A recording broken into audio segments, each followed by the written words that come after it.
벌써 아브라함에 관한 설교가 19번째입니다. 여러분들 아세요? 이제 20번 가까이 우리가 아브라함에 대해서 들고 있습니다.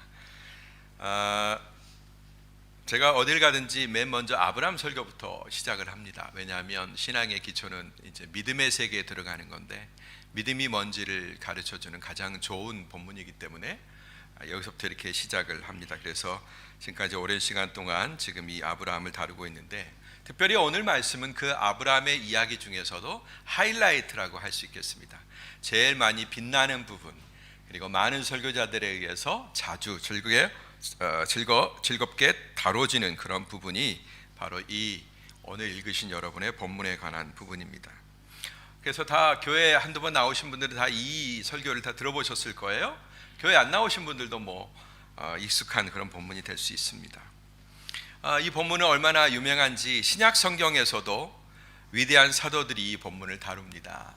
이 헌신에 대해서 다루는데 바울이 다뤘고요, 그 다음에 야고보 사도도 이 부분에 대해서 다뤘습니다. 그래서 그렇게 할 수 있었던 그들의 진짜 힘이 무엇인가를 또 성경에서 가르쳐주고 있는 거죠. 또 교회 수많은 목사님들, 설교자들도 이 본문을 성도들의 믿음을 진작시키고 고양시키기 위해서 이 본문을 많이 설교를 했습니다. 저 또한 마찬가지입니다. 그만큼 너무나 소중하고 아름다운 내용들, 꼭 알아야 될 부분들을 본문은 담고 있습니다. 그러나 그렇게 익숙함에도 불구하고, 그렇게 자주 들었음에도 불구하고 이 말씀처럼 많은 왜곡과 많은 가미가 이루어지는 것도 드뭅니다. 설교자들이 하고 싶은 말들의 많은 부분들이 이 본문 안에 있기 때문에 어떤 부분을 너무 많이 강조하거나 자기의 의도를 증명하기 위한 그런 어떤 재료와 수단으로 이 말씀을 쓰기도 하는 것입니다. 그래서 원저자인 성령의 의도와는 별 상관없이 오히려 인간의 의도가 많이 가미될 그런 가능성이 굉장히 많은 거죠. 그래서 여러분, 설교자들도 이 본문을 다룰 때는 굉장히 순수해져야 되고, 그 다음에 말씀을 듣는 여러분들도 이 말씀을 들을 때는 굉장히 순전해지셔야 됩니다. 동일한 것은 뭐냐? 말씀을 듣는 자나 전하는 자가 원저자이신 이 본문을 기록하신 성령의 의도가 무엇인지를 제대로 파악해야 된다라는 것입니다. 이것을 여러분이 염두하고 오늘 말씀을 들으시면 에이 또 그 말씀 이런 생각을 안 하시게 되리라고 생각이 됩니다. 자, 먼저는 첫 번째, 아브라함을 시험하시는 장면이 나옵니다. 1절 2절 처음 부분이니까 우리 다 같이 함께 읽도록 하겠습니다. 이런 일이 있은 후 하나님께서 아브라함을 시험하셨습니다.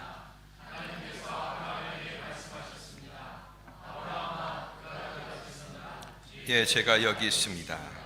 여호와께서 말씀하셨습니다. 내 아들, 내가 사랑하는 내 외아들 이삭을 데리고 모리아 땅으로 가서 내가 내게 지시하시는 산에서 그를 번제물로 바쳐라. 네. 오늘 말씀은 이렇게 시작합니다. 이런 일이 있은 후, 이렇게 시작해요. 이런 일이 있은 후. 그냥 바로 아브라함이 나타나셔서, 하나님이 아브라함이 나타나셔서 이렇게 말씀하셨다 하면 되는데, 굳이 이런 일이 있은 후를 갖다 붙이고 있죠. 그러니까 이 말씀을 주시는 배경과 환경이 그 이런 일이 있은 후라는 말씀 속에 녹아 있는 것입니다. 우리가 성경을 읽을 때는 이렇게 그냥 스쳐 지나갈 수 있는 부분을 약간 주목해 볼 필요가 있어요. 그러면 하나님의 말씀의 의도, 기록된 의도를 훨씬 더 잘 알 수가 있습니다. 그러면 이런 일은 어떤 일이냐? 여러분이 지난주에 들으셨던 설교의 내용입니다. 아브라함이 그랄로 가서 거기서 정착하며 살게 되었죠. 블레셋 땅에서. 그때 블레셋 왕, 그랄 왕 아비멜렉과 그의 군대 장관 비골이 아브라함을 찾아옵니다. 그리고 이렇게 얘기하죠. 정말로 당신이 하는 일을 보니까 하나님이 함께하는 것 같다. 그리고 우리도 역시 당신을 도왔다. 우리가 당신에게 호의를 베푼 것처럼 당신도 이제 우리들에게 호의를 베풀어 달라. 즉 이제 좀 세금도 좀 내면서 이 지역사회 보탬이 되면서 당신도 여기에 정착했으면 좋겠다라는 요구를 하죠. 그랬을 때 아브라함이 오케이, sure, 나 그렇게 하겠다 맹세를 합니다. 그리고 나서 이제 그런 얘기가 오갈 때 아브라함이 항의를 하나 해요. 뭐냐면 삶의 근거가 되는 우물을 아브라함이 팠는데 그 우물을 아비멜렉의 종들이 빼앗아가 버린 거죠. 그러니까 삶의 근거지를 늘 위협하고 박살을 냈던 그런 지난 이야기가 있는 거예요. 그때 그 일을 놓고서 그렇다면 당신도 우리에게 도움을 달라. 정식으로 우리가 이 땅에 살겠으니 우리가 또 세금도 내고 살고 여러 가지를 하겠으니 우리를 보호해 달라 하면서 그 암양 7마리를 가지고 계약을 하게 되죠. 그걸 따로 떼어놓고 그래서 그 우물을 보장받습니다. 그리고 나서 이제 둘이 언약을 맺고 아비멜렉은 떠나가고 아브라함은 남고 하죠. 그리고 아브라함은 이제 되었다 싶어서 그 그랄 평지에 브엘세바죠. 거기에다가 우물을 파고 그 다음에 에셀나무를 심고 정착하게 됩니다. 브엘세바가 뭐라고 말씀드렸어요? 언약의 7개 언약이라는 뜻이죠. 7개 우물이라는 그런 의미입니다. 내가 이제 여기 드디어 살겠다, 정착하겠다, 뿌리를 내리겠다라는 그런 의미라고 말씀드렸어요. 네. 그렇게 된 이후에라는 것입니다. 이런 일이 있은 후에라는 얘기는 그런 일이 있은 후에라는 얘기인 것입니다. 아브라함이 그랄 땅에 정착하고 아브라함이 거기 오래 거주하였더라라고 지난 본문이 끝나죠. 그런 일이 있은 후에 하나님의 이 청천벽력과 같은 어마어마한 부담이 되고 우리 중에 어느 누구도 그 말씀을 받기 어려울 정도의 그런 오더, 하나님의 명령이 떨어진다라는 것입니다. 네. 어떤 때? 아브라함의 삶이 드디어 안정되기 시작했을 때, 장기적인 안목을 가지고 그 땅에서 뭔가 꿈을 꾸고 이제는 되었어, 이제는 모든 염려, 내가 이 땅을 더 이상 돌아다니지 않아도 되겠네, 산지에 올라가지 않아도 되고 이리저리 초지를 방황하지 않아도 되고 이제 여기서 뿌리를 내리며 살 거야 하면서 그의 삶이 안정된 경영을 이루고 아들도 낳고 다 좋을 때, 바로 그런 때 하나님이 나타나셔서 명령하셨다라는 것입니다. 여러분, 안정될 때 좋죠? 너무나 좋은 때입니다. 그러나 역으로 얘기하면 이 안정된 때가 사실은 우리의 신앙이 가장 해이해질 수 있는 그런 순간입니다. 한국 기독교도요, 언제 붕괴인 줄 아세요? 가장 위기 때, 일제시대 때 6.25를 지나면서 그 어마어마한 고난의 세월, 말도 할 수 없는 그 정말로 힘든 세월을 지나면서 한국 기독교가 단단해지는 것입니다. 그리고 70년대 80년대 교회가 꽃을 피웠습니다. 그런데 어느덧 절정의 순간이 이른가 싶더니 말도 못하게 그냥 교회 깃발만 꽂이 십자가가 세우면 성도들이 모여드는가 싶더니 어느 날 갑자기 교회가 어려워지기 시작하고 교회는 성도 수가 줄어들기 시작하고 우리의 믿음이 해이해지기 시작하는 겁니다. 언제부터죠? 잘 살기 시작할 때부터. 그죠? 잘 살기 시작할 때부터. 그 다음에 그 잘 산다는 기준이 끝없이 계속해서 높아지는 그때부터 우리의 빈곤과 우리의 괴로움과 정말로 헤어나올 수 없는 그 고난의 순간 속에서 벗어나서 이제 뭔가 새로운 꿈을 꾸고 안정된 미래를 꿈꾸려고 할 때, 그때 비로소 우리의 신앙들이 무섭게 추락하는 것을 보게 됩니다. 바로 그때 하나님이 아브라함을 부르셨다라는 거예요. 물론 지금 이때 아브라함의 신앙이 추락했다 안 했다 우리는 진단할 수는 없습니다. 그러나 분명히 이 상황 가운데서 말씀하신 것, 이 순간 가운데 말씀하신 것은 하나님의 숨은 의도가 있다라는 것입니다.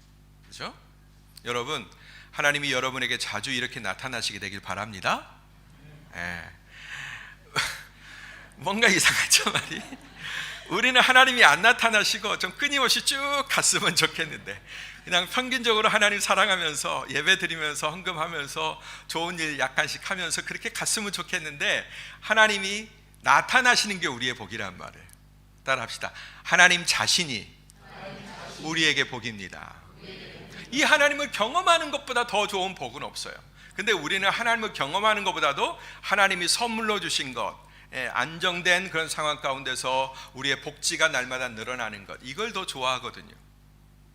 그러나 하나님은 그런 때 우리가 정말로 이 현실에서 감당하기 어려운, 동의하기 어려운, 쉽사리 순종하기 어려운 그런 큰 숙제를 던지신다라는 거예요. 여러분 아멘 하셨으니까 그런 상황 가운데 하나님이 나타나시게 되길 바랍니다. 네. 자, 왜 제가 여러분의 아멘을 이끌어냈는지 말씀의 마지막 가운데 나오게 될 것입니다. 거기까지는 좋은데 하나님이 그에게 뭐라고 명령하셨어요? 그를 번제물로 바쳐라 라고 얘기하십니다. 세상에 아들을 줄 때는 언제고, 그렇게 어려운 과정을 통해서 그 험난한 시간들을 통해서 줄까 말까 그렇게 기다리면서도 안 주시더니 결국은 주셔가고선, 근데 또 달라는 건 뭐예요? 그죠? 그것도 아들을 제물로 드려라. 그러면 여러분, 하나님이 인신제사를 받으시는 분일까요? 인신공양을 받으시는 분일까요? 세상에는 많은 이방 종교들 가운데는 사람의 몸을 제사로 드리는 경우가 굉장히 많이 있습니다. 특별히 멕시코나 저기 마야 잉카 문명이 있는 아메리카 쪽 가보면요, 이 이집트와 똑같은 피라미드가 이렇게 만들어져 있는데, 어느 정도였냐면 그 피라미드 꼭대기에서 사람의 피를 흘려가지고 그 피가 저 아래, 피라미드가 여러분 그냥 조그만 탑이 아니라 산처럼 커요. 근데 그 피가 저 계단 아래까지 흘려내릴 정도로 수많은 사람들의 목숨을 제물로 바쳤어요. 그런 일들을 그럼 하나님이 기뻐하시는가? 궁금하죠? 명령은 명령이라 분명히 사람 제사를 요구하시는 것 같은데, 그러면 하나님이 사람의 제사를 받으시면 이게 어떻게 되는 건가? 오늘 말씀을 좀 찾아보겠습니다. 하나님이 어떤 입장을 가지고 계신지. 신명기 18장 9절에서 12절까지 말씀 우리가 스피드 있게 한번 읽어보겠습니다. 시작. 너희는 너희 하나님 여호와께서 너희에게 주시는 그 땅으로 들어갈 때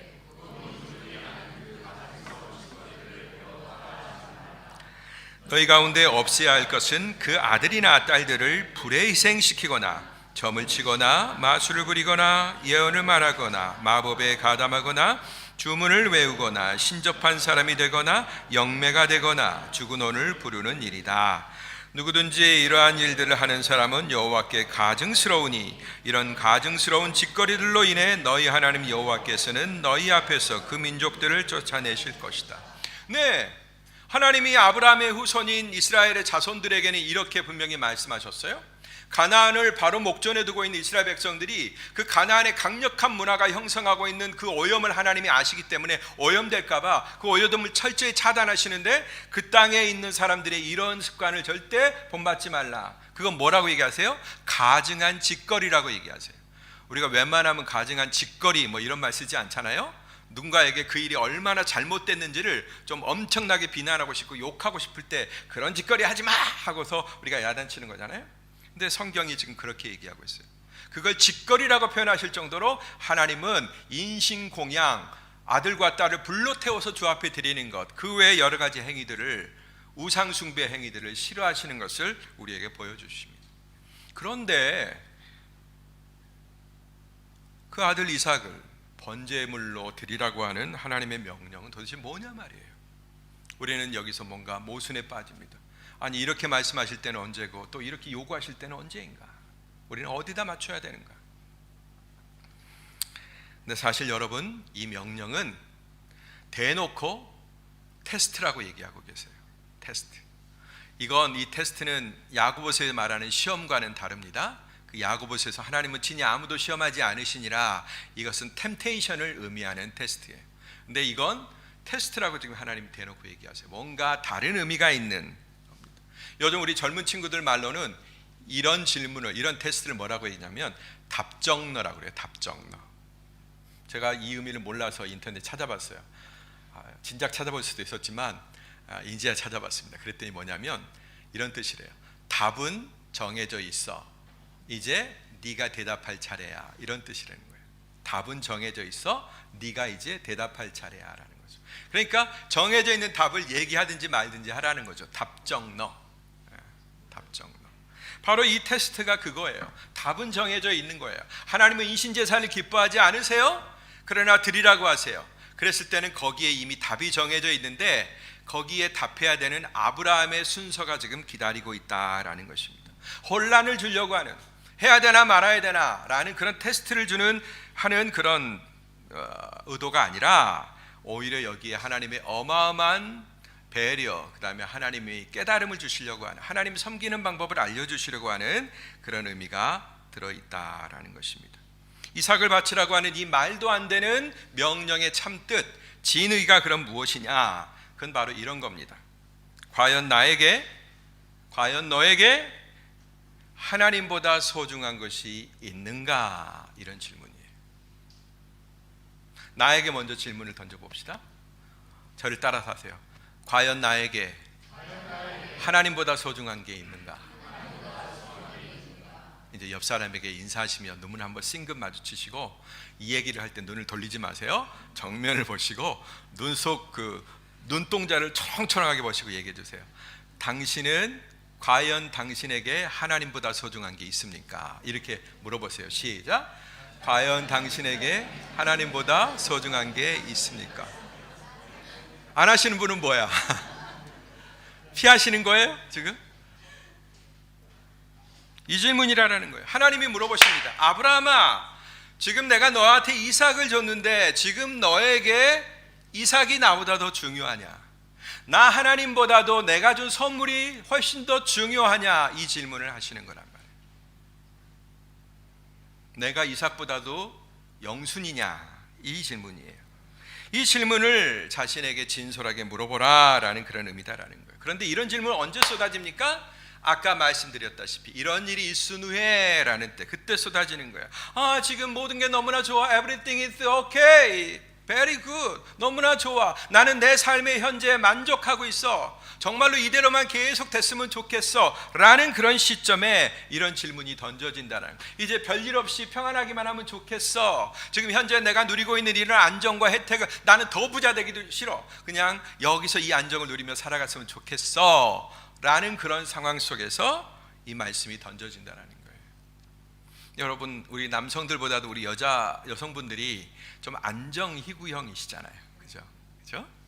그래서 우리 남편이 자꾸 막 그냥 집에 오면 뭐 뿔나 있을 때 보면 회사에서 진급이 안 됐거나 또 어디 먼 데를 출장 가야 되거나 뭔가 주목받지 못한 자리로 갈 때 좀 화날 수도 있죠. 남자들은 목적 성취가 굉장히 중요하거든요.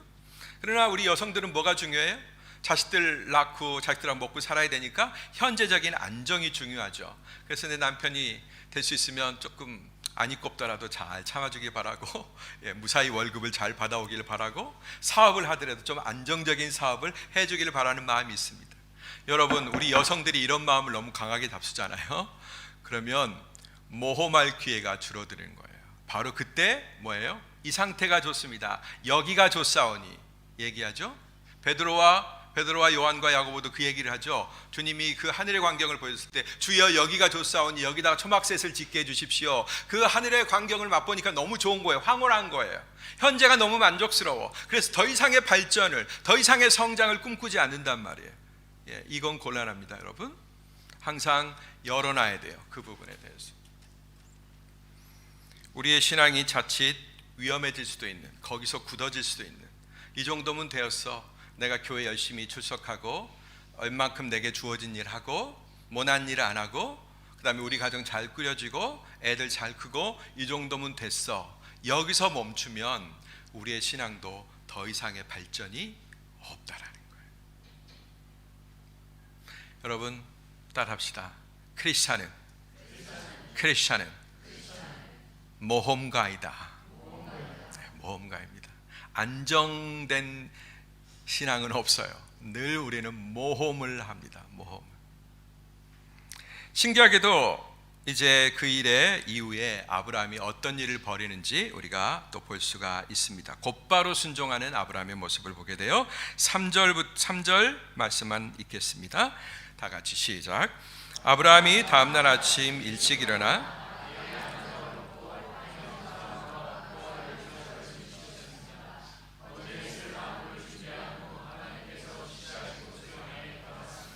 여러분, 우리가 아침 일찍 일어나고 막 그럴 때가 언제예요? 여러분들 터키에 있으면 뭐 유럽 여행 가고 어디 여행 가실 때 설레이는 경우가 많잖아요. 그럼 평소에 늦잠 자던 아이들도 벌써 자기 캐리어에다가 짐 다 놓고 새벽에 일찍 일어나서 샤워도 하고 비행기 시간 맞춰서 나가려고 하는 그런 거 있죠. 또 피크닉을 갈 때, 학교에서 소풍을 갈 때 뭔가 마음에 들뜨고 설렐 때 우리는 아침 일찍부터 준비하고 서두릅니다. 그런데 아브라함이 뭐가 좋은 일이라고, 지금 내 아들을 바쳐야 되는 일인데 아침 일찍 일어나서 마치 소풍 가는 자녀처럼 이 일을 행하고 있는 것을 보게 된다라는 거예요. 순종하되 즉각 순종하고 있습니다. 즉각 순종. 자, 옆 사람 눈에게 다시 한번 얘기합니다. 즉각 순종. 손가락까지 같이 시작. 즉각 순종. 제발 좀 눈 외면하지 마세요. 좀 바라보시면서 하세요. 즉각 순종.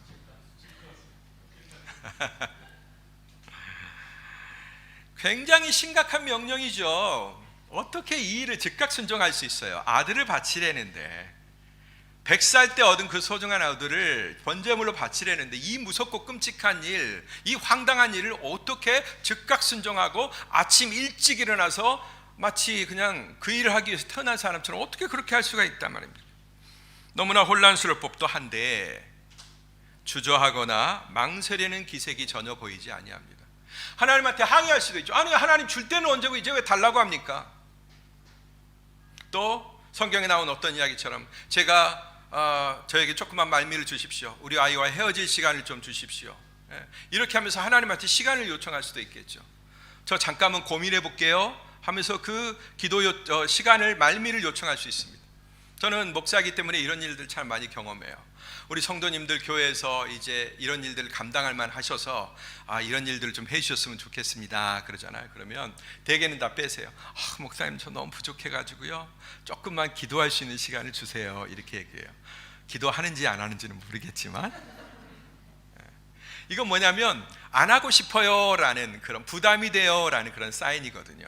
목사님, 나한테 이런 부담 안 주면 안 돼요? 라고 하면서 살짝 빼는 게 그냥 멋있는 말로 기도해 보겠습니다, 기도할 시간을 주세요, 이렇게 얘기해요. 근데 아브라함은 그런 시간을 전혀 요청하지 않았어요. 즉각 순종합니다. 왜요? 라고도 묻지 않았습니다. 이유에 대해서도 궁금해하지 않았습니다. 그냥 즉각 순종합니다.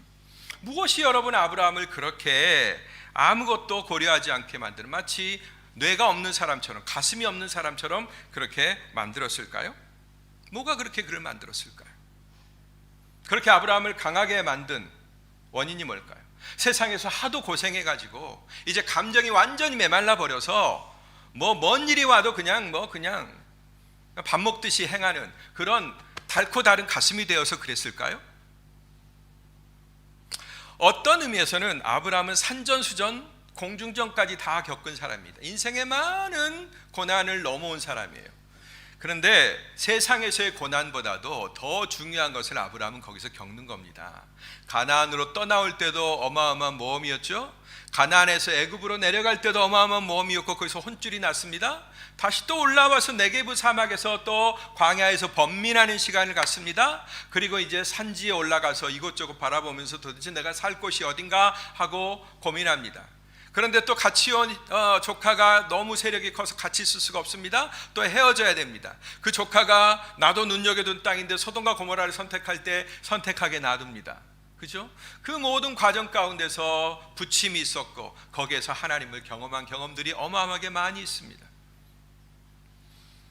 즉 영적으로 이미 상당한 믿음의 성숙의 단계에 아브라함이 도달했다라는 것입니다. 여러분, 어떻게 그렇게 할 수 있었느냐? 그 비결이 여기에 있다라는 것입니다. 하나님을 경험할 만큼 경험한 거예요. 하나님을 많이 경험했습니다. 그러니까 오늘 이 명령이 왔을 때 왜요도 묻지 아니하고, 당위성에 대해서도 묻지 아니하고, 하나님의 이유에 대해서도 묻지 아니하고, 그냥 아침 일찍 일어나서 즉각 그 일을 감행할 수 있었던 거예요. 어마어마한 순종이죠. 우리는 많은 목사님들이 이 순종에 대해서 강조하는 걸 부담스럽게 들었습니다. 너무나 부담스럽게 들었죠. 그래서 그거 흉내내고 싶어서 어떤 헌신들, 비슷하지는 않지만 그러나 그걸 조금 달래주는 많은 헌신들로 우리를 채웠습니다. 이렇게 할 수 있었던 원인이 뭐냐 말이에요. 그건 바로 그의 인생 가운데 한층 한층 차곡차곡 쌓였던 내 하나님에 대한 경험, 그 경험치가 어느 한순간에 몇 번 경험하고 만 게 아니라, 지금 가나안으로 이사와서 25년 30년 넘게 흐른 그 시간 동안 하나님에 대한 경험치가 밑에서부터 차곡차곡 쌓아졌다라는 것입니다. 이제 하나님에 대해서 의심할 거리가 별로 없어요. 어떤 상황에서도 도와주시고, 어떤 궁지에서도 나를 끄집어내 주시는, 어떤 때는 긴급 출동해 주시는, 어떤 때는 지켜봐 주시는, 어떤 때는 비웃는 나 자신에게 통쾌하게 복수하시는 그런 하나님을 바라보면서, 느끼면서, 체험하면서 아브라함은 하나님을 배운 것입니다. 어느 날 갑자기 이렇게 됐던 게 아니에요. 아브라함의 믿음이 처음부터 이런 대단한 일을 감당할 수 있었던 상태가 아니라는 것입니다. 그러면 여러분, 우리는 여기서 뭘 배울 수 있어요? 여러분이 평온한 삶을 살고 있을 때, 평안한 삶을 구가하고 있을 때 지금 좋죠 여러분? 네, 좋습니다. 이럴 때 하나님께서 내가 결코 받아들일 수 없고 수용할 수 없고 감당할 수 없는 명령을 주실 때 그 일을 여러분들이 수행할 수 있으려면, 아멘 하면서 아무런 내색도 하지 아니하고 싫은 척 하지 아니하고 그 일을 기쁨으로 받아들일 수 있으려면 뭐가 쌓여야 돼요? 여러분들의 지난날에, 여러분들의 형성한 여러분들의 지난날에 내 하나님의 손길을 경험한 그런 경험치가 많아야 된다라는 것입니다. 그게 여러분의 일상 가운데서 만들어져야 되는 거예요. 처음부터 뭐 대단한 일이 만들어지나요? 아니요. 더 쉬운 일이죠. 적어도 이삭을, 내 외아들을 드리는 일보다는 훨씬 더 쉬운 일들이 우리에게 주어지죠. 그런 일들을 하나님 내게 주셨을 때 외면하거나 스킵하거나 나중에 하거나 미루거나 하지 아니하고 그것을 받으면서, 예 주님 제가 감당할게요, 이 정도는 쉬운 일 것 같습니다 하면서 차근차근 감당할 때, 그리고 점점 어려운 일들 감당해 볼 때 그게 바로 경험치가 되는 거예요. 내 능력이 되는 게 아니라, 하나님이 이런 상황 가운데 나를 도와주시고 나와 함께 하시고 해결의 실마리를 주시는구나, 이거에 대해서 완전히 믿게 된다라는 것입니다. 그런데 여러분들의 일상 가운데서 찾아오는 많은 시험들과 부담들, 하나님이 여러분의 믿음을 성장시키기 위해서 연습하라고 주신 그런 많은 국면들, 이런 것들이 싫다고 해서, 귀찮다고 해서, 부담스럽다고 해서 피해가거나 외면하지 않습니까? 그러면 오늘 이 시간에 네 아들 내놔라 하는 그 순간에 우리는 결코 예스 할 수 없습니다. 절대 불가능합니다.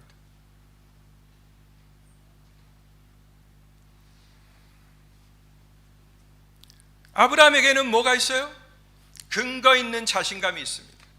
근거 있는 자신감. 근거 없는 자신감 가운데 충만한 사람이 있죠? 똘끼라고 그러죠. 이런 걸 똘끼라고 그래요. 하지도 못하는데 할 것처럼 생각하는 이런 똘끼가 충만한 게 아니라, 아브라함에게는 근거 있는 자신감으로 충만하다라는 거예요. 여러분이 이와 같은 자신감으로 충만해지기를 바랍니다. 네. 그래서 그 근거 있는 자신감으로 재물이 될 아들의 등에다가 뭘 지워요? 그 아들을 태워서 드릴 나무를 지운단 말이에요. 네? 그리고 자기 자신은 뭘 갖고 가요? 불과 칼을 들고 가요. 칼을 들었어요. 그 일을 진행하겠다라는 거예요. 그런데 거기에 자신감이 배어 있단 말이에요. 근거가 있단 말이죠. 그리고 종들한테도 얘기합니다. 야, 너희들 여기서 대기해라. 우리 가서 하나님을 경배하고 돌아오겠다. 근데 돌아오겠다라는 말 가운데 부사가 하나 붙어요. 뭐냐? 함께. 내가 내 아들과 함께 돌아오겠다. 이런 자신감이 그에게 형성되는 것입니다. 아멘? 네. 저는 여러분들이 그래서 신앙생활, 교회생활 하시면서 여러분들에게 주어지는 작은 부담들에 대해서 저 싫어요, 기도해 볼게요, 이렇게 하지 않으시고, 이제 목사가 또 여러분들 신앙의 동료들이 어떤 부담을 줄 때, 네, 아멘, 제가 감당하겠습니다, 이렇게 하나님의 요구에 순종하시게 되길 바랍니다. 아멘, 아멘. 그렇다고 여러분, 목사가 여러분들한테 뭐 땅과 하늘이 뒤집어질 만한 어려운 일 시키겠어요? 네, 저는 그렇게 못합니다. 너무 착해 빠져가지고. 네. 마지막에는 이제 아브라함이 그의 믿음을 고백하는 모습을 보게 됩니다. 7절부터 8절까지 말씀을 함께 보겠습니다. 시작. 이삭이 자기 아버지 아브라함에게 말을 걸었습니다.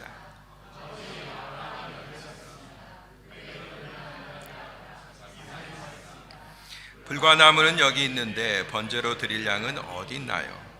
아브라함이 대답했습니다. 내 아들아, 번제로 드릴 양은 하나님께서 친히 준비하실 것이다. 두 사람은 함께 계속 길을 갔습니다. 네. 이 모리아 산까지 오르는 그 길 과정 가운데 근데 자칫 우리의 정서를 좀 자극하는 그런 대화가 오고 갑니다. 참 기가 막혀요. 우리가 이 이야기를 다 알고 있으니까 더 기가 막히는 거죠. 많이 들어서. 아버지, 오냐 내 아들아, 왜 그러느냐? 아니, 불과 나무는 분명히 있는데 번제 드릴 어린 양은 어디 있어요? 이제 15 정도 된 그 어린 이삭이 이거 이상한 거예요. 평소 보던 광경이 아니니까. 그러니까 아버지한테 질문하는 거죠. 그때 아브라함의 마음이 얼마나 그 억장이 무너진다 그러죠. 이런 상황 가운데서 그런 감정적인 시험이 온 겁니다. 우리가 막 굳게 믿고 나아가고 그 말씀의 기초에서 막 나아가는데 현실에서는 우리의 억장이 무너지게 하는 일들이 그대로 남아있다라는 거예요. 내 아들이 나를 그렇게 부릅니다.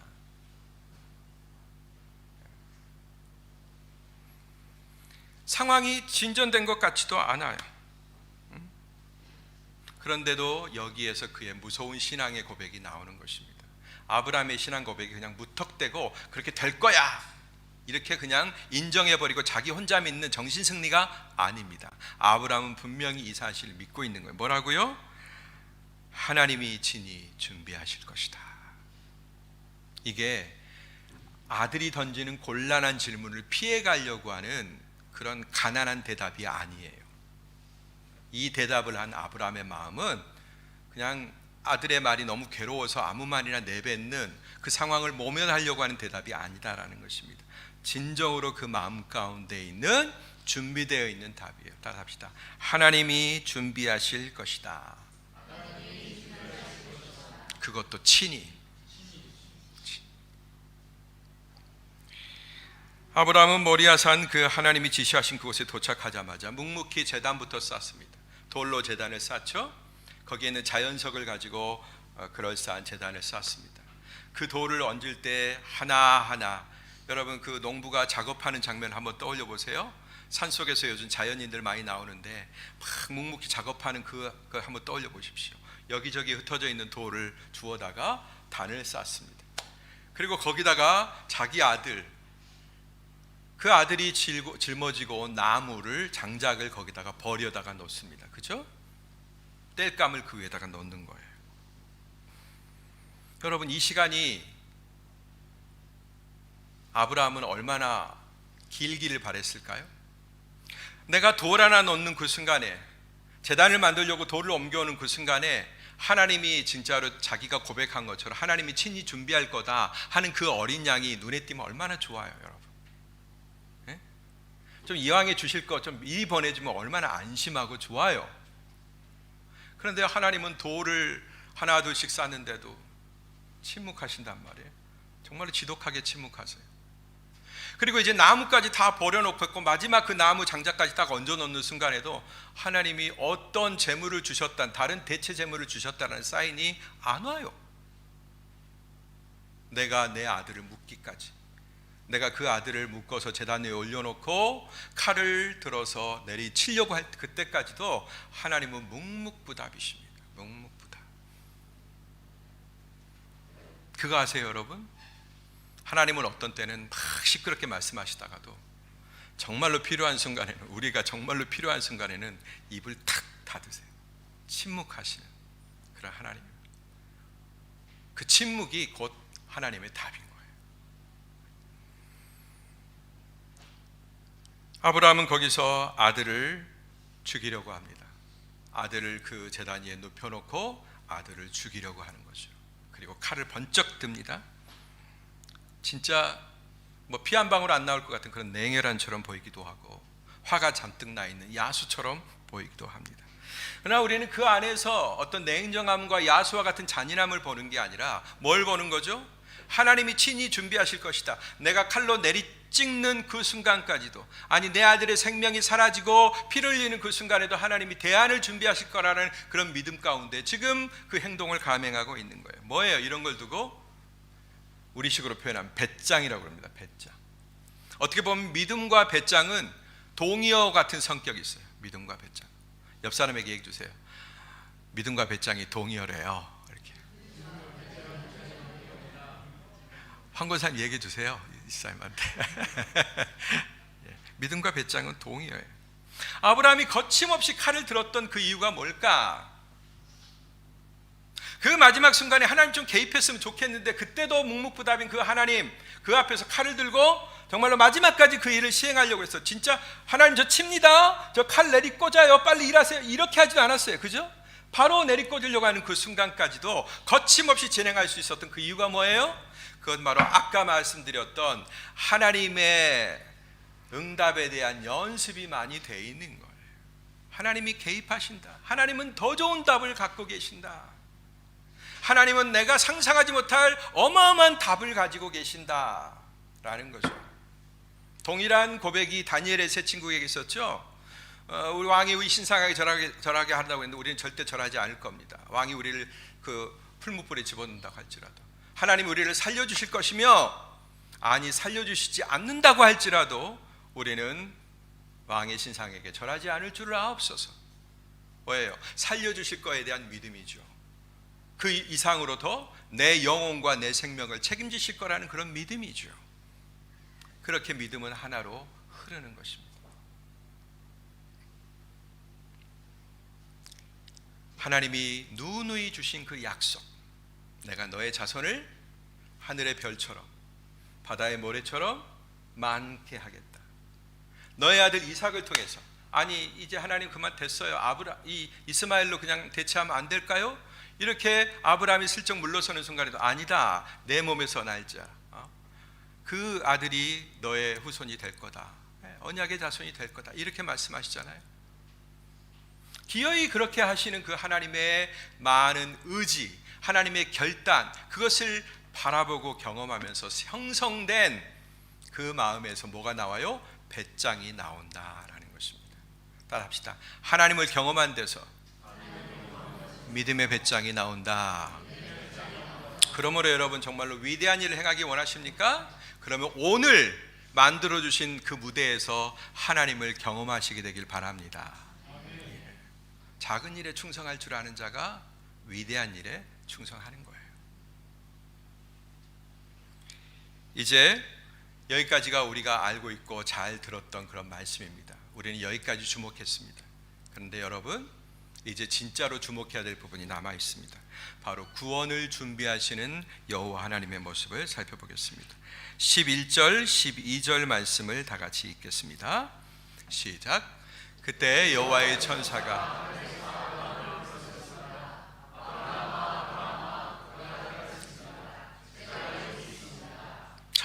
말했습니다. 그에게 아무것도 하지 마라. 내가 내 아들 곧 내 외아들까지도 내키지 않았으니 이제 내가 하나님을 경외하는 것을 내가 알았노라. 네. 얼핏 보기에는 하나님이 아브라함에게 진 것 같아요. 네, 아브라함의 그 큰 믿음에 하나님이 항복한 것 같습니다. 아이고 알았어, 너 대단하다, 너 정말로 대단한 믿음을 가졌구나 하면서 하나님이 진 것 같은데, 사실은 하나님이 승리한 과정이에요. 하나님의 결정적인 승리입니다. 왜 그럴까요? 자, 하나님은 하란에 서 있는 그 아브라함을 부르셨어요. 그리고 가나안 땅을 누비면서 여러 가지 헤매이고 불순종할 때 응급으로 긴급으로 개입하셔서 그의 실수를 막으셨어요. 그 모든 과정 가운데서 하나님이 누누이 하나님의 동일한 약속을 심어주십니다. 내가 너에게 복 주겠다. 너는 복의 근원이 될 것이다. 너는 많은 민족의 아버지가 될 것이다. 그래서 이름까지도 바꿔주시고, 하늘의 별과 같이 바다의 모래와 같이 내 자녀가 많아질 것이다 라고 하나님이 축복하셨어요. 이거에 대한 확고한 믿음이 아브라함에게 있었다라는 거죠. 이 약속을 심어주신 결과, 이 약속을 아브라함의 마음 가운데 심어주신 결과가 비로소 이렇게 나타났기 때문에 그렇다라는 것입니다. 이 믿음을 형성케 한 원인자가 누구다? 우리 하나님 아버지시라는 거예요. 이 상태에 도달시키고자 하나님은 그렇게 아브라함의 일상의 삶 가운데 개입하시고 나타나셔서 그의 믿음을 훈련시키셨다라는 것입니다. 여러분의 삶에도 하나님이 그런 훈련이 있게 되길 축복합니다. 그리고 여러분이 거절하지 않고 순종하게 되길 바랍니다. 믿음의 조상을 세우는 일에 기어이 하나님이 성공하셨어요. 그리고 감탄하십니다. 이제 됐다고 여기십니다. 그 고백이 이거예요. 내가 하나님 경외하는 것을 내가 알았노라. 내가 이제 비로소 네가 하나님을 경외하는 것, 나를 경외하는 것을 내가 알았노라 라고 얘기하십니다. 이 말씀이 굉장히 중요한 말씀이에요. 이전에는 내가 몰랐는데, 아브라함의 마음을 하나님이 전혀 몰랐는데 이제 확인했다라는 그런 의미가 아니라 이제 됐다, 이제 내가 시작하려고 하는 일을 시작할 수 있는 그런 단계가 됐다라는 그런 말씀이에요. 어떤 일을 시작하시려고 하는가? 바로 이 일입니다. 자기 외아들을 아끼지 않았던 그 아브라함 앞에다가 자기의 외아들, 하나님이 은혜로 주신 그 이삭을 아끼지 않았던 그 아브라함 앞에다가 하나님도 자기의 아들을 아끼지 않고 제물로 보여주시는 그 계시의 역사를 말씀하고 계신다라는 거예요. 할렐루야. 아멘. 어떻게 말씀하시죠? 바로 덤불에 걸린 순양, 그 양 한 마리를 가지고 하나님이 말씀하시는 거예요. 그 순양이 뭐냐? 바로 아브라함의 아들을 대신해서 번제물로, 이삭의 생명을 대신해서 번제물로 드려진 양이다, 제물이다라는 것입니다. 네. 이게 바로 하나님의 계시예요. 그럼 우리 이 순양은 뭘 가리킵니까? 하나님의 어린 양. Behold, 하나님의 어린 양을 보라. 누가 얘기합니까? 세례요한이 얘기하죠. 봐라, 하나님의 어린 양이다. 자기 제자들에게 얘기합니다. 이는 누구냐? 하나님의 어린 양이다 선포합니다. 바로 그 순양이 이 하나님의 어린 양이신 예수 그리스도를 보여주는 메타포이다라는 거죠. 그분이 누구시죠? 우리가 잘 알고 있고 우리가 믿고 있는 우리 주 예수 그리스도십니다. 아브라함은 그 일을 경험한 그곳에 기념하여 이름을 하나 만듭니다. 그 땅의 이름을 만들죠. 그래서 그 땅의 이름이 아브라함 안에서 뭘로 바뀝니까? 여호와 이레로 바뀝니다. 따라 합시다. 여호와 이레. 여호와 이레. 어떤 의미냐면 준비하시는 하나님이다라는 거예요. 그럼 뭘 준비하시느냐? 생략되어 있으니까 잘 모르겠어요. 뭘 준비하시냐? 바로 그 순양을 통해서 이삭의 생명을 대신하신, 즉 이삭의 생명을 구원하셨죠. 바로 인류를 위한 하나님의 구원을, 그 구원 계획을 바로 거기서 알려주셨다라는 거예요. 준비하시는 하나님. 그래서 여호와 이레로 기념하는 것은 뭐예요? 내 아들의 생명을 건져주신 하나님, 내 아들의 구원을 준비하고 계셨던 하나님, 그 하나님을 거기서 기념하는 거예요. 할렐루야. 바로 그때부터 이상한 속담 하나가 이스라엘 가운데 생겨요. 사람들에게 생깁니다. 여호와의 산에서 준비될 것이다. 옆 사람에게 소문 한번 퍼뜨려 보세요. 여호와의 산에서 준비된답니다. 이런 소문이 막 이제 퍼지는 거예요. 이런 이야기가 계속 안 없어지고 계속 존재하는 거예요. 이런 이상한 말이 생기기 시작했어요.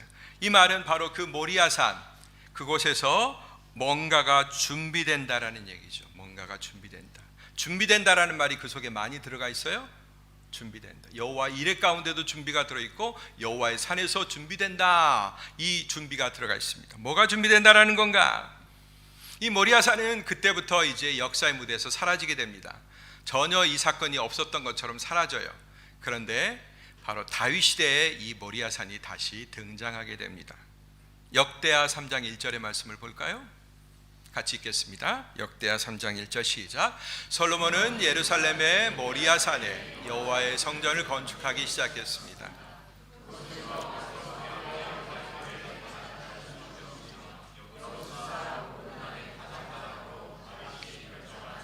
네, 여러 지명들이 나오고 있어요. 예루살렘 나오고 있고 모리아산 나오고 있고, 그 다음에 사건이 나오죠. 거기에 성전이 건축되고.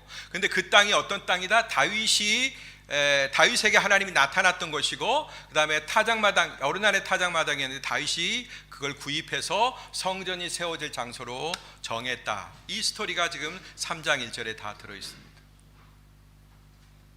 거기에서 성전이 지어졌다는 게 어떤 의미입니까? 이스라엘의 구원을 위한 제사가 그 땅에서, 그 모리아 산상에서 하나님 앞에 올려졌다라는 것입니다. 할렐루야. 그러므로 여호와의 산에서 준비된다라는 그 예언의 소문이 탁 이루어지는 거예요. 여호와 이레가 달성이 되는 것입니다. 근데 여러분, 그뿐일까요? 거기서 끝나면 별로 재미가 없습니다. 바로 그 모리아산이었던 예루살렘의 모리아산, 거기에서, 예루살렘에서 누가 돌아가셔요? 하나님의 아들 예수 그리스도가 십자가를 지시잖아요. 누구를 위해서? 유대 사람과 이스라엘 사람과 뿐만 아니라 온 인류, 우리들을 위해서. 할렐루야. 하나님의 구원의 사건이 다윗과 아브라함의 시절에는 1000년이라는 간격이 있는데 1000년 동안 숨어 있다가 다시 등장하게 되는데, 또 1000년 이후에 또 등장하게 되는데, 다윗 이후에 1000년 이후에 또 등장하게 되는데, 바로 위대한 구원의 사건이 2000년 전에 준비되었던 그 역사적 사건이 1000년 후에 또 1000년 후에도 그대로 나타나는 것을 보게 되는 거예요. 그러므로 여호와의 산에서 준비된다는 말씀은 진실인 거죠. 하나님의 계시인 거죠.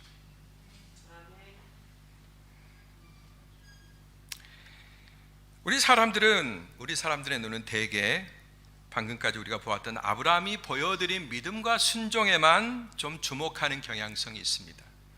그리고 헌신과 순종을 이끌어내야 되는 많은 목사님들이 그걸 많이 강조하시는 경향성, 저는 이해합니다. 그게 나쁘다라는 게 아니에요. 맞아요. 우리는 분명히 거기서 아브라함의 순종과 믿음을 보아야 됩니다. 당연히 우리는 주목하고 따라야 돼요. 그러나 그보다 더 중요한 것은, 그거보다 더 놓치지 말아야 될 것은 뭐냐? 바로 그 내밀한 곳, 더 깊은 곳에 숨겨진 하나님의 열심을 발견하는 것입니다. 아브라함의 열심하고는 잽시도 안 되는, 비교도 안 되는 그 하나님의 놀라운 열심, 인간의 역사 가운데 나타난 것만 해도 벌써 언제? 아브라함의 시대 때 나타났고, 1000년 뒤에 다윗의 시대에 나타났고, 그 다음에 또 1000년 뒤에 예수 그리스도에게 나타났고, 하나님의 구원계획, 변하지 않는 영원한 구원계획이 거기에 나타나고 있잖아요. 얼마나 열심이세요? 아브라함은 단 3일 여행하면서 그런 열심을 보였지만, 우리 하나님은 어떻게 해요? 어마어마한 시간 동안, 지금도 계속 그 열심 어린 하나님의 사랑을 우리에게 베풀어주고 계시잖아요. 그런데 우리가 이 큰 걸 망각하고 그저 아브라함이 보인 대단하지만, 우리 눈에 보기엔 대단하지만, 그러나 거기에만 주목해버린다면 우리는 더 큰 걸 놓쳐버리는 것입니다. 하나님의 열심, 하나님의 열성을 우리가 봐야 돼요. 아브라함과 다윗의 자손 예수 그리스도를 우리에게 보내서 우리를 기어이 구원하시려는 하나님의 열심, 우리는 이것을 똑똑히 봐야 된다는 것입니다. 그러므로 여러분은 지금까지 아브라함의 믿음과 순종에 주목하셨다면, 네, 주목하십시오. 그러나 이제 더 나아가, 한 걸음 더 나아가 하나님의 열심과 열성에 주목하시게 되길 바랍니다. 그리고 그걸 발견하시고 놀라고 감격하세요. 여러분, 왜 그러면 아브라함의 순종과 믿음이 왜 필요했을까? 하나님은 대기하고 계시는 거예요. 이 구원의 사실을 인간에게 알려주고 싶은 거예요. 이 구원의 사건이 어떻게 인간에게 적용되는지를 보여주고 싶은 거예요. 그래서 여러분, 하나님이 우리를 사랑하신다고 해서 우리가 무조건 구원받는 게 아니잖아요. 그 사랑을 베풀어 주신 하나님을 믿을 때, 내가 의심하지 않냐고 믿을 때, 그 놀라운 하나님의 구원의 사건이 내 거가 되잖아요. 그죠? 그러므로 아브라함의 믿음, 가장 큰 믿음, 아들까지도 아끼지 않는 그 믿음과 순종이 필요하다라는 것을 하나님이 오늘 사건을 통해서 보여주시는 것입니다. 할렐루야. 그러므로 여러분, 우리는 이런 사건을 일으키지 않아도 돼. 그건 특별한 사람들의 몫이야. 그건 아브라함과 같은, 다윗과 같은 그런 특별한 사람들의 몫이야. 나는 그냥 적당히 믿으면 돼. 이게 아닙니다. 이 하나님의 구원의 열심은, 이 구원의 열심을 아는 자, 이 구원의 열심을 감사하는 자, 이 구원의 열심에 참여하는 자가 받는 역사인 것입니다. 아멘. 우스운 게 아니에요. 여러분이 받은 구원이 그냥 예수 그리스도의 이름을 믿는다고 시인했다고 해서 그 고백이 그렇게 쉽게 이루어져야 되는 고백이 아니다라는 것입니다. 나에게는 하나님 외에 더 중요한 것이 없습니다. 이 고백, 이 정도 고백 위에 하나님의 구원의 그림이 그려지는 거예요. 그러므로 아브라함의 믿음은 뭐냐? 도화지예요. 도화지. 하나님의 그 놀라운 구원의 플랜, 그 위대한 계획을 하나님이 그려서 인간에게 보여주는 그런 도화지와 같다라는 거예요. 아멘? 그러므로 여러분이 가지셔야 될 믿음도 역시 도화지예요. 세상 가운데 우리 유치원 아이들도 보고 알만한 구원의 그림을 어디다 그려야 돼요? 하얀 백지가 아니라 여러분의 믿음 위에 그려서 보여주셔야 된다는 거. 할렐루야. 믿음이 없이는 기쁘시게 못한다고 말씀하고 있습니다. 구원은 하나님의 작품이지만 우리의 믿음 위에 이루어지는 하나님의 작품이다. 그래서 여러분, 이 구원의 놀라운 파노라마를 세상에 보여주는 멋진 디스플레이가 되시길 바라고, 세상에 가장 좋은, 성능이 좋은 스피커처럼 이 구원의 소식을 멋지게 세상 가운데 전파해 줄 수 있는 그런 스피커가 되시기를 주의 이름으로 축복합니다. 아멘. 우리 함께 기도했으면 좋겠습니다.